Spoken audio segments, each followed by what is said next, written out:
Reactive training systems.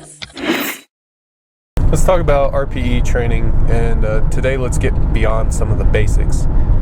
If you're not familiar with the basics of RPE-based training, I would suggest that you start off by going to articles.reactivetrainingsystems.com and click on Beginning RTS, and that will give you some introductory information on RPE-based training and give you some links to further resources and things of that nature.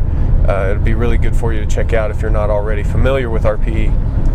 Now, if you are familiar with RPE, let's talk about some more advanced ways that you can manipulate RPE and use RPE to create the kind of training effect that you want. The thing I want to highlight today is that stress from your training comes primarily from two places. One is the overall volume of work that you do. If you do more volume, that's going to cause more damage and create a greater recovery debt that's going to have to be eliminated in order to achieve recovery, in order to achieve full recovery. The other place that training stress comes from is psychological arousal, and this is why people feel trashed after they do a powerlifting competition, even though it's relatively low volume. It's also why you may feel trashed after a competition. However, if you did a couple singles, multiple singles in the gym, you wouldn't feel so trashed. Part of it is the grind of a really difficult lift. Part of it is the grind of a missed lift, especially if you get out of position. But a lot of that stress is from the psychological arousal, even if you're more like me and you stay reserved in competitions. The same thing applies in training as well. If you're training and you're getting psyched up in training, that's causing more fatigue, for better or worse. And there's a trade-off that has to be considered. That if you're too relaxed, then your training performance suffers so much, and you may be able to tolerate more volume, but the net effect is not as good.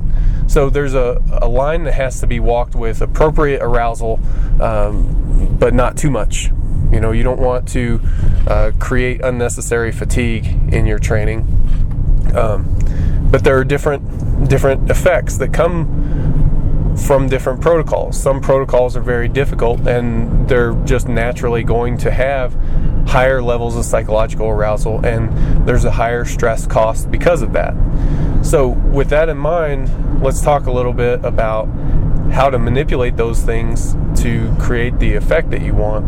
If you're, say, creating a volume phase, and the goal of your training is to do as much volume, do as much work as you can tolerate, then you may want to dial down the RPE a bit.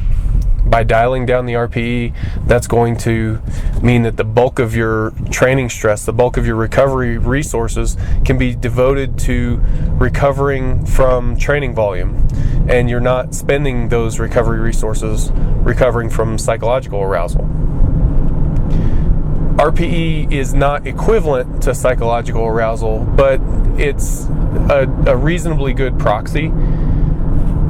For a high RPE set, if you're about to approach a set and you know it's going to be a 10 RPE, you know it's going to be hard, you know that you've got to be on your game or else you'll miss, then that's going to naturally come with more psychological arousal, whether you intend for it to or not. And then conversely, if you know it's a warm-up, it's much harder and much sillier to get really psyched up for sets like that. So you can use RPE as a proxy for psychological arousal in training, and then by manipulating that variable, you can gauge the effects. You know that if you are in a block of training that's going to require a high RPE, that it's going to probably come with more psychological arousal, and that the volume is going to need to be tempered a bit more than it otherwise would, because there's other things going on. So that's some things for you to consider when you're planning your training. We teach this in Classroom MicroCycles, which is starting up in July. July 7th to be exact.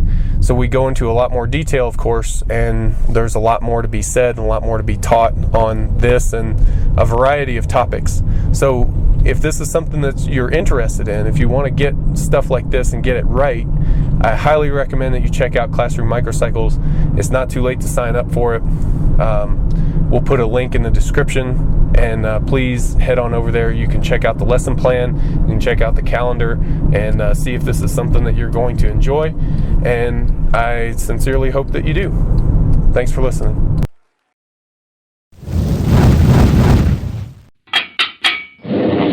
Reactive Training Systems.